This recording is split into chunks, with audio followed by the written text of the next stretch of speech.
La situation des personnes les plus pauvres se dégrade en France selon le Secours catholique qui vient de rendre son rapport annuel sur l'état de la pauvreté dans le pays. Les bénévoles ont analysé plus de 72 000 situations sur l'ensemble du territoire. Premier enseignement de ces observations, le revenu moyen des ménages accueillis en 2018 est de 535 € mensuels, soit 15 € de moins qu'en 2017. Et plus d'une personne sur 5 ne touche aucun revenu. Parmi les publics les plus fragiles, on trouve d'abord les femmes qui représentent plus de 56% des personnes accueillies. Parmi elles, 32% sont des mères isolées. Autre catégorie, les personnes au chômage et notamment les jeunes adultes ainsi que les personnes âgées. La part des plus de 60 ans qui font appel au Secours catholique a doublé en 10 ans.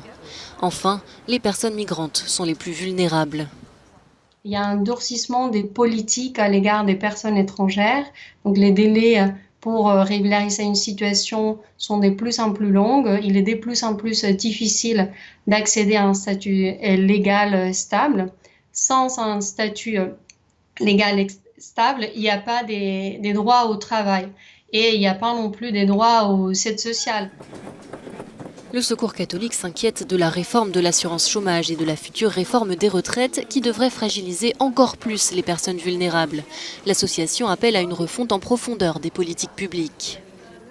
Il faut notamment pouvoir augmenter les minima sociaux et amener les RSA à 850 €, qui est loin d'être les cas aujourd'hui. Et aussi travailler dans un ensemble des domaines sur l'accès au logement, l'accès au travail, qui puisse justement ne pas laisser au bord de la route les personnes les plus fragiles.